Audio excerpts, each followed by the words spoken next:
सूर्य उदय होता है। एक लड़का हाथों में लाठी ले बकरी चरा रहा है। वहीं बगल में एक नदी है जिसमें एक बगुला मछली पकड़ खा रहा है। पीछे कुछ दूर से शेर बगुला के करीब आ रहा है। लड़का नदी किनारे पत्थरों के चट्टान पर बैठा है। नदी किनारे हरी भरी घास को बकरी खा रही है। क्या बात है बगला भाई, बड़े चाव से खा रहे हो। क्या करूं, बड़े दिनों बाद आज हाथ लगी है। कैसे छोड़ दूं इन सभी को। बहुत ललचाई थी इन सभी ने मुझे। अच्छी बात है बगला भाई, लगे रहो। बस कुछ कल के लिए भी तो छोड़ दो। कल का क्या पता, पहले आज तो खा लूं। कल कोई देखा है क्या? आज कोई नया खाने का मन कर रहा है, लेकिन पहले कोई नजर तो आए। कोई नजर ही नहीं आ रहा। मैं चलता ही जा रहा हूँ। मुझे अब रुक कर ही देखना चाहिए। मैं तो ठीक ही जा रहा था। मेरे सामने तीन स्वाद। ओहो, सुबह में खाने का आनंद कुछ और रहेगा। सबसे पहले मैं बगुला को खाऊंगा। ओहो, अब मुझे नहीं रुकना चाहिए। अब मैं जाता हूँ और पहले बगुला को खाता हूँ। शेर बगुले के करीब जाने लगता है। पत्थर पर बैठा लड़का शेर को देख लेता है। नदी में एक तरफ बगुला, दूसरी तरफ लड़का बैठा रहता है। शेर बगुला की तरफ से आ रहा होता है। आज ही सो रहे, बाप रे, अब क्या होगा? ये तो आज हम सभी को खा जाएगा। भागो भागो भागो, यहाँ से जल्दी भागो भाई भागो। अरे भाई, क्या हो गया? इतना चिल्ला क्यों रहे हो? कौन आ गया? पीछे देखो ना बगला भाई, पीछे एक बार बस देख तो लो। बोलते हुए पीछे देखता है। अरे अरे, ये तो सच में शेर है। ये तो मुझे ही खाने आ रहा है। अरे भागो रे भागो, यहाँ से भागो बगुला भाई। शेर बगुला को पकड़ने को लपकता है। वैसे ही बगुला वहाँ से उड़ जाता है। पत्थर पर बैठा लड़का हंसने लगता है। शेर तो आज पकड़ ही नहीं पाया आज बगुला को। कौन है ये लड़का जो मेरा अपमान कर रहा है? इसी के कारण आज बगुला मेरे पंजे से निकल गया। नहीं तो अभी तक बगुला का स्वाद चख लिया होता। सुबह सुबह इसके कारण मेरा यात्रा खराब हो गया है। अब मैं इसे नहीं छोड़ूंगा। शेर नदी पार कर लड़के के आगे खड़ा हो जाता है। अब मैं तुम्हें खा जाऊंगा। तुम्हारे कारण ही बगुला मेरे हाथों से बच निकला है। नहीं नहीं, मुझे छोड़ दो, मुझे मत खाओ। मेरी कोई गलती नहीं है। अभी मैं मरना नहीं चाहता। मुझे अपने माँ बाप के लिए कुछ करना है। मुझे जाने दो, छोड़ दो, मुझे छोड़ दो। ठीक है, मैं तुम्हें अभी नहीं खाऊंगा। तुम्हारे पास केवल एक दिन का वक्त है। तुम्हें जो कुछ भी अपने जिंदगी में करना है वो सब कर लो। आज ही कर लो, क्योंकि मैं तुम्हें कल मार कर खा जाऊंगा। अब जाओ यहाँ से। एक दिन में क्या होगा? मैं कुछ नहीं जानता। तुम अभी यहाँ से चले जाओ, नहीं तो मैं तुम्हें अभी और इसी वक्त खा जाऊंगा। नहीं नहीं, मैं जाता हूँ जाता हूँ।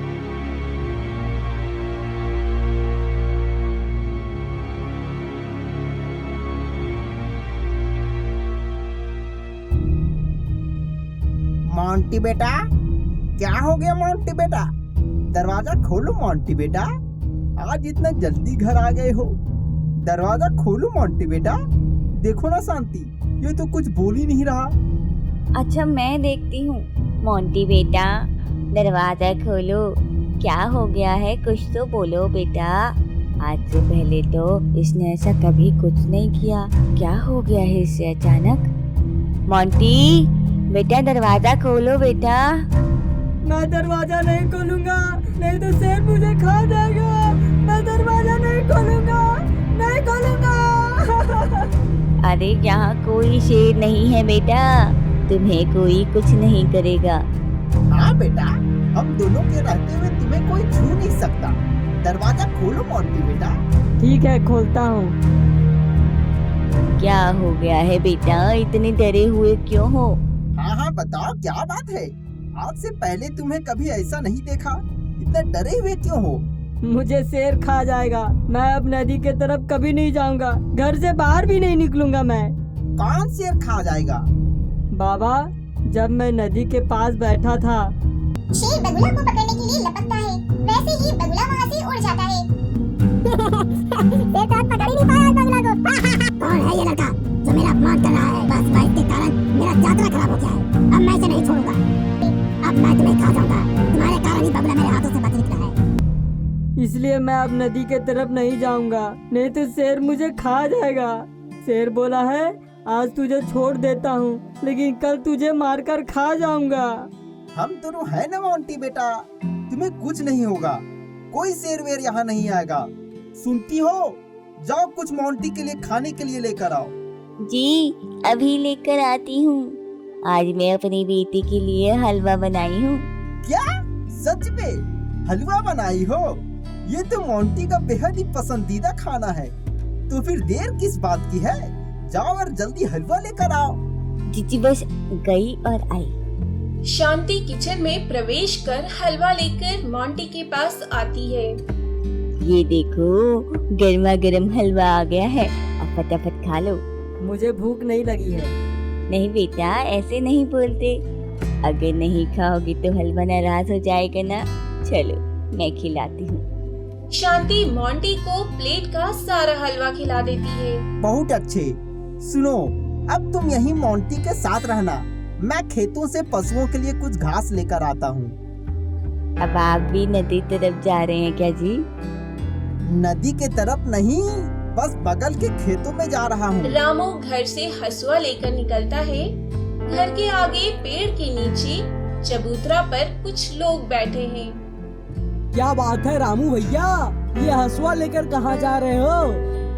अब क्या ही बताओ मोहन भाई, शेर से डरकर मोंटी सभी पशुओं को घर लेकर आ गया है, तो पशुओं के लिए खेतों से घास लाने जा रहा हूँ।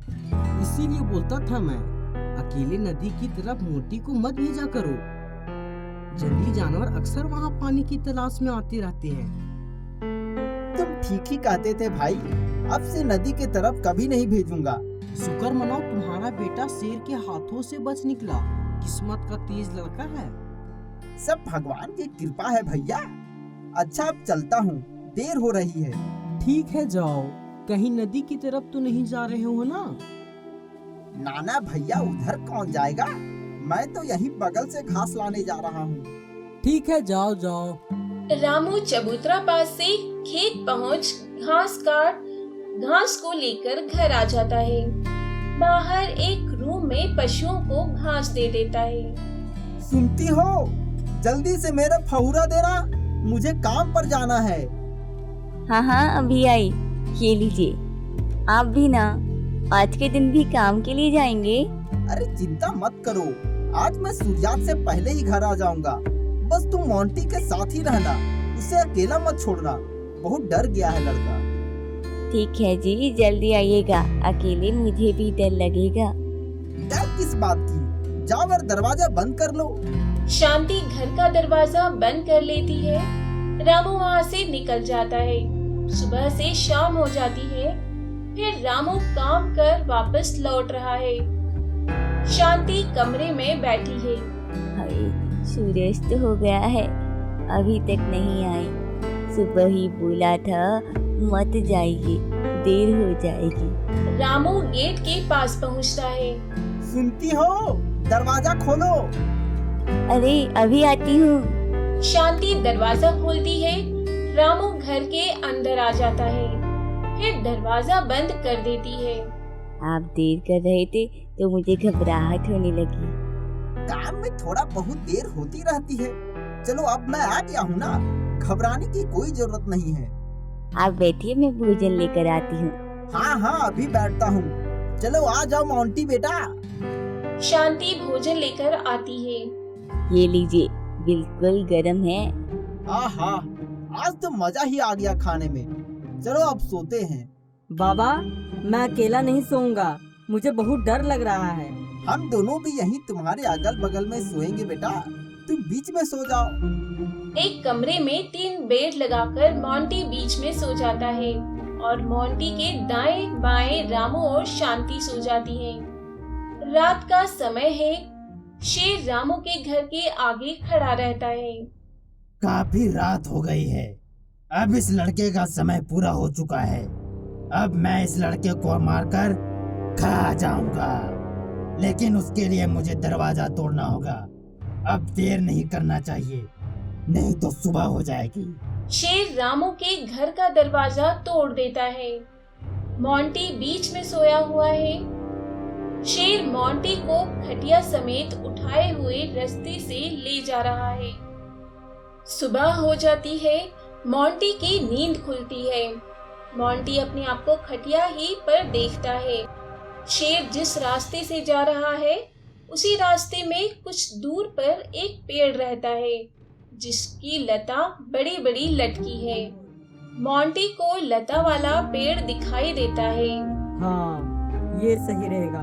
इसी पेड़ पर चढ़ जाता हूँ, जो होगा देखा जाएगा। मोंटी पेड़ की लता पकड़कर पेड़ पर चढ़ जाता है। शेर अपने पीठ पर खाली खटिया लिए आगे जंगल पहाड़ की ओर चला जाता है। मोंटी जिस पेड़ के ऊपर बैठा रहता है उसी पेड़ के नीचे चारों तरफ गोबर से पूरी गंदगी, गोबर का जहाँ तहाँ ढेर जमा रहता है। कितनी गंदगी है यहाँ। शेर तो चला गया, पहले मैं इसे साफ कर देता हूँ। मोंटी नीचे उतर पेड़ के चारों तरफ का गोबर साफ कर देता है। फिर पेड़ पर चढ़ जाता है। पेड़ के बगल में एक बड़ी सांप की गुफा रहती है। अब साफ लग रहा है, अब सो जाता हूँ। मोंटी के सोने के बाद बैल और गायों का एक झुंड पेड़ के पास आकर खड़े हो जाते हैं।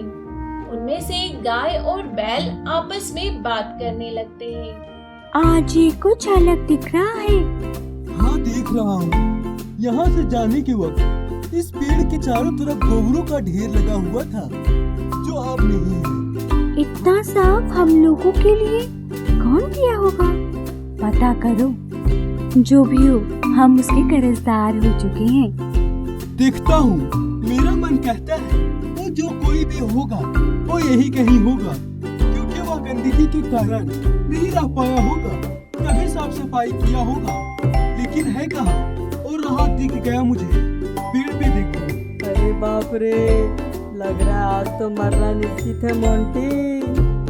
मुझे पता है ये सारी गंदगी तुम ही ने साफ की है, इसीलिए हम सभी तुम्हारे कर्जदार हो गए हैं। तुम मेरे पास आओ, इसके बदले में मैं तुम्हें कुछ देना चाहती हूँ। शेर से बाल बाल बचा हूँ और अब यहाँ अगर मैं नीचे गया तो तुम सब लोग मुझे मार डालोगे। मोंटी को गाय के बहुत देर तक बुलाने के बाद डरते डरते पेड़ के नीचे उतरकर गाय बैलों के साथ खड़ा होता है। देखो, मैंने कोई गलती नहीं की है, बस मुझे ये गंदगी अच्छी नहीं लग रही थी, इसलिए इसे यहाँ से हटा दिया। तुम ऐसा मत कहो, मैं तुम्हारी मदद करना चाहती हूँ। बोलो, क्या चाहिए तुम्हें? मैं यहाँ शेर से बचकर रुका हूँ। मदद के रूप में तुम सभी को मुझे शेर से बचाना होगा और मुझे भूख भी लगी है। ठीक है, तुम्हें जब भी किसी से भय लगे तुम हम सभी को आवाज देना, हम सभी यहाँ आ जाएंगे और मैं तुम्हें दूध देती हूँ जिससे तुम्हारी भूख मिट जाएगी। मोंटी को बहुत सारा दूध मिल जाता है, कुछ पी लेता है और कुछ पेड़ पर रख लेता है। सभी गाय बैल वहाँ से चले जाते हैं। मोंटी पेड़ पर ही सो जाता है। तभी पेड़ के नीचे की गुफा से एक नागिन सांप निकलती है। बड़े दिनों बाद आज मैं दूध पीऊंगी, यही वक्त अच्छा है।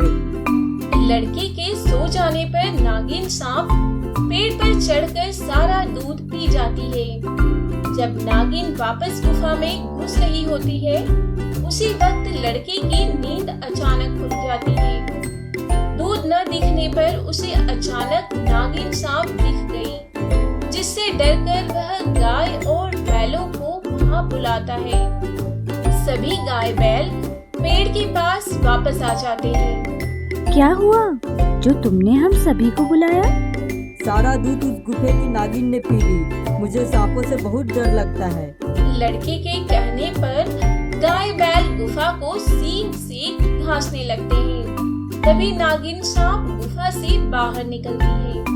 ठहरो, रुक जाओ, मुझे मत मारो। मैं किसी को भी हानि नहीं पहुंचाऊंगी और मैं दूध की जगह तुम्हें कुछ और देती हूँ। ये लो मणि, इससे तुम जो कुछ भी मांगोगे वो तुम्हें मिल जाएगा। नागिन लड़के को जैसे ही मणि देता है, लड़के का बाल पूरा सोने का हो जाता है। चलो, अब तुम्हें इससे भी डरने की जरूरत नहीं है। लड़के को दूध देकर फिर सभी वहाँ से चले जाते हैं। नागिन अपनी गुफा में चली जाती है। बहुत दिन हो गया है, चलो नदी में नहा लेता हूँ। मोंटी नदी के पास पहुँचता है, जो सबसे ऊपरी सतह पर होती है। नदी के निचले हिस्से में उसी राज्य की एक राजकुमारी नहा रही होती है। लड़के के नहाने से टूटा हुआ बाल बहता हुआ राजकुमारी के पास चला जाता है। नदी में सोने का बाल, जरूर कोई नहा रहा होगा। कौन है? अभी जाकर देखती हूँ। राजकुमारी सोने का बाल लेकर नदी के ऊपरी हिस्से में जाती है। देखती है कि एक लड़का का पूरा बाल सोने का है, जो नदी से कुछ दूर एक पेड़ के पास जाकर रुकता है। अच्छा, तो ये राजकुमार इस पेड़ पर रहता है। ये तो मुझे भा गया। अब तो मैं इसी से स्वयंवर रचाऊंगी। राजकुमारी वहाँ से अपना महल आ जाती है और राजा के पास जाती है। ताशनी, मुझे आपसे कुछ बातें करनी है। क्या बात है मेरी प्यारी पुत्री, कहो क्या कहना चाहती हो? पहले आप वादा कीजिए कि जो मैं बोलूंगी वो आप मेरे लिए करेंगे। ऐसी क्या बात है जो मैं अपनी राजकुमारी के लिए नहीं किया हूँ? वादा करता हूँ, जो बोलोगी मैं वही करूँगा। पिताश्री, आप मेरे लिए वर ढूंढ ही रहे हैं, लेकिन मुझे एक राजकुमार पसंद आ गया है। मैं चाहती हूँ कि मेरे पति स्वरूप मेरे भगवान वही बने। कौन सी राज्य का राजकुमार है? मुझे कुछ नहीं पता, वह एक पेड़ के ऊपर रहता है। राजकुमारी के बताने पर राजा के आदेश अनुसार कुछ सैनिक राजकुमार लाने की खुशी में पटाखे फोड़ने लगते हैं। पटाखा लड़के के करीब फोड़ा जा रहा था, जिससे लड़का डर जाता है और अपने गाय बैलों के साथ में नागिन सांप को बुला लेता है। जब सभी सैनिक लड़के को पेड़ पर और नीचे गाय बैलों और नागिन को देखते हैं, तो डरकर वापस राजमहल बिना राजकुमार के आ जाते हैं और राजा को सारी बात बताते हैं। अच्छा, तो ये बात है, इसका समाधान भी मेरे पास है। सभी लोग ध्यान से सुनो। जो कोई भी पेड़ पर बैठे राजकुमार को इस राजमहल में लाएगा, उसे मैं सोने चांदी से मालामाल कर दूंगा। है कोई ऐसा पहलवान? नागिन सांप और गाय बैलों के बड़े बड़े सींगों को देख किसी ने भी राजकुमार को लाने के लिए स्वीकार नहीं किया। फिर अंत में एक बूढ़ी औरत तैयार हुई। महाराज, आप निश्चित हो जाइए, उस राजकुमार को मैं लेकर आऊंगी। मुझे बस उस राजकुमार के करीब पहुंचा दिया जाए। बूढ़ी औरत को सैनिकों द्वारा राजकुमार से कुछ दूर पर छोड़ दिया जाता है। बूढ़ी औरत धीरे धीरे पेड़ के करीब पहुंचती है और फिर गिर जाती है। बूढ़ी औरत को गिरता देख लड़का, जिसे अब सभी लोग राजकुमार मानने लगे थे, नीचे उतरकर बूढ़ी औरत को उठाता है। चोट तो नहीं लगी ना दादी? अकेले कहाँ जा रही हो इस उम्र में? क्या करूं बेटा, बस कुछ दूर आगे अपना घर जा रही हूँ। भूख भी लग रही है और चल भी नहीं पा रही हूँ। कुछ दूर आगे छोड़ दो बेटा। अच्छा, भूख लगी है इसलिए नहीं चल पा रही हो। अभी दूध लेकर आता हूँ। मोंटी बूढ़ी दादी को दूध लाकर देता है। दूध पीने के बाद अब तो चल जाओगी ना दादी? देखती हूँ बेटा, चल पाऊंगी तब ना। चल लोगी दादी, कोशिश तो करो। मोंटी के कहने पर कुछ दूर चलती है, फिर गिर जाती है। अरे दादी क्या कर रही हो? बार बार गिरोगी तो चोट लग जाएगी। अब नहीं चल पाऊंगी बेटा, मुझे घर तक पहुंचा दो तुम। ठीक है दादी, कहाँ जाना है बोलो? मोंटी के कहने पर बूढ़ी औरत धीरे धीरे राजकुमार को राजमहल ले जाती है। देखो, इस बूढ़ी औरत ने कर दिखाई। सैनिकों, इसके लिए उपहार लाया जाए। राजा के आदेश से बूढ़ी औरत को इनाम दे दिया जाता है। वाकई में ये तो सबसे अलग दिख रहा है। पुत्री, तुम्हारी पसंद की मैं दाद देता हूँ। आज से तुम्हारा यही राजकुमार वर होगा। राजा अपनी पुत्री के साथ मोंटी का ब्याह करवा देता है। फिर मोंटी राजकुमारी को लेकर अपने गांव आ जाता है। रात का समय रहता है। मोंटी अपने घर के सामने अपने हाथों में मणि प्रकट करता है और जादू से वहाँ एक सुंदर राजमहल बना देता है। और मोंटी उसी राजमहल में राजा की तरह अपने माँ बाप, अपनी पत्नी के साथ खुशी खुशी रहने लगता है।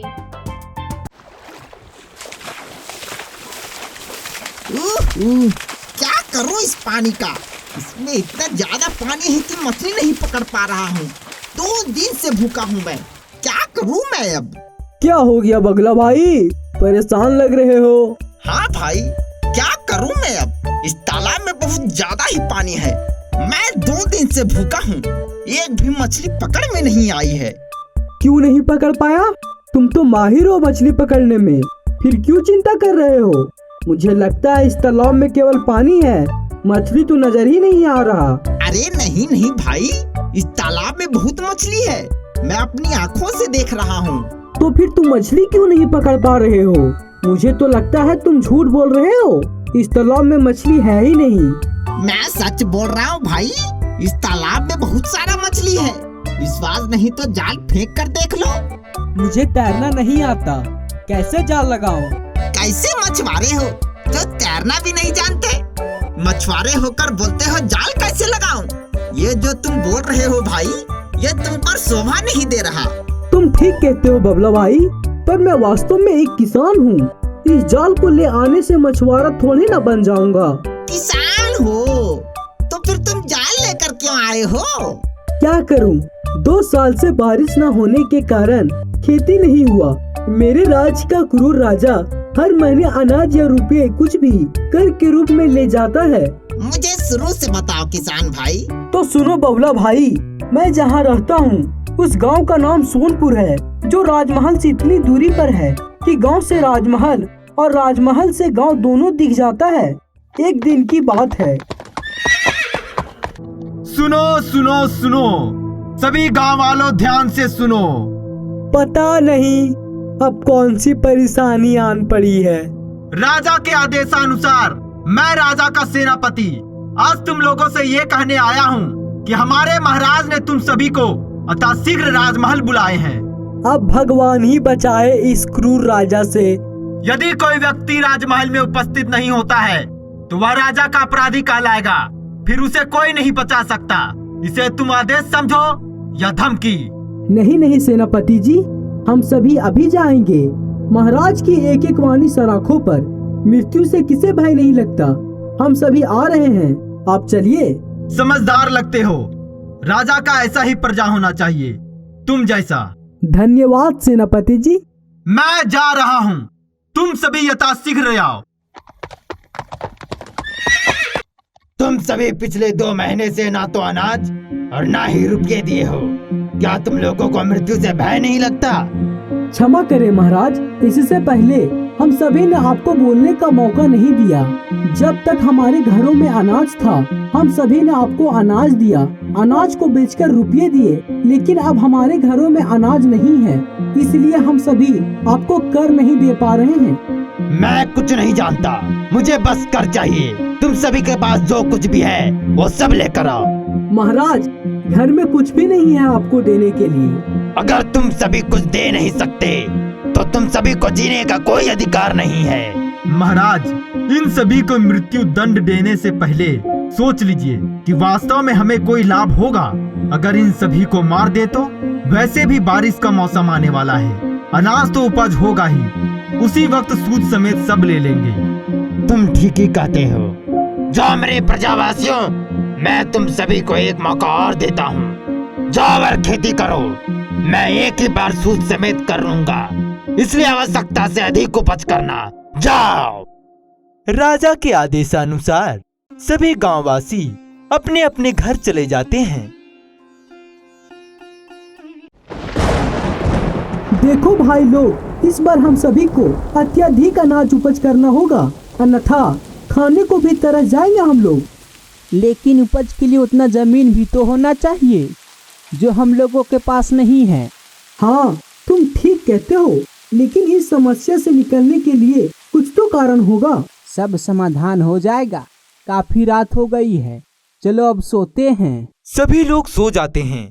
सुबह होते ही गांव के लोग खेतों की तरफ हाथों में कोड़ी कुदाल लेकर निकल पड़ते हैं। सभी लोग मिट्टी कोड़ खेतों को तैयार करते हैं और बुआई के लिए बीज लेने के लिए मार्केट पहुंचते हैं। अगर मैं इस जाल को ले लूं तो मैं उस तालाब से मछली पकड़कर बेच सकता हूं। इससे सारा समस्या खत्म हो जाएगा। क्या इस जाल में मछली फंसेगा? ये मछली देखो, सभी इसी जाल का कमाल है बेटा। एक बार लगाओ और बार बार कमाओ। ठीक है, तो फिर दे दो एक जाल। ये लो जाल बेटा। अब मैं सबसे पहले बीज बोआता हूँ, फिर जाल से मछली पकड़ूंगा। लेकिन मैं तो कभी मछली पकड़ा ही नहीं हूँ। चलो अब वही देखा जाएगा। इस तरह से मैं यहाँ जाल लेकर आ गया। सच में तुम्हारे और तुम्हारे गांव वालों के साथ कुछ अच्छा नहीं हुआ। इसलिए तो मैं कुछ अलग कर सबका समस्या सुलझाना चाहता हूँ, लेकिन मुझे मछली पकड़ना ही नहीं आता। अब मैं क्या करूँ बगुला भाई?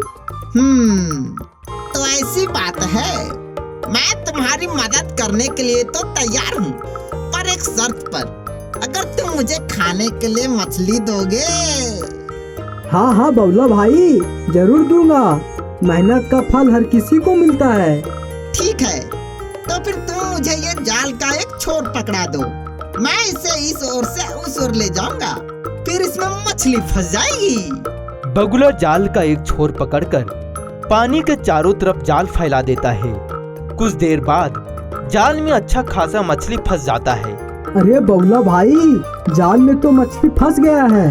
हाँ मछुआरा भाई, मैं भी देख रहा हूँ। अब इसे जल्दी से खींच लो। अभी तो तुम मुझे किसान बोल रहा था और अब मछुआरा। हाँ, क्योंकि अब तुम मछुआरा भी बन चुके हो, इसलिए मैं तुम्हें मछुआरा भी बोलूँगा। तुम्हें नहीं लगता कि हम दोनों एक अच्छा दोस्त बन सकते हैं? क्योंकि हम दोनों को एक दूसरे के लिए आगे भी आवश्यकता पड़ेगी। हाँ, तुम ठीक कहते हो भाई। चलो तो फिर आज से हम दोनों दोस्त हुए। तो चलो मेरे दोस्त, जाल खींचते हैं। इस तरह मछुआरा और बगुला में एक गहरी दोस्ती हो गई। जाल से निकला मछली बगुला अपने लिए कुछ रख लेता है और सारा मछुआरा मछली को लेकर मार्केट में बेच अपने गांव वालों की समस्याओं का समाधान कर देता है। फिर गांव वाले राजा को आराम से कर देने लगे और इस तरह खुशी खुशी सभी लोग रहने लगे।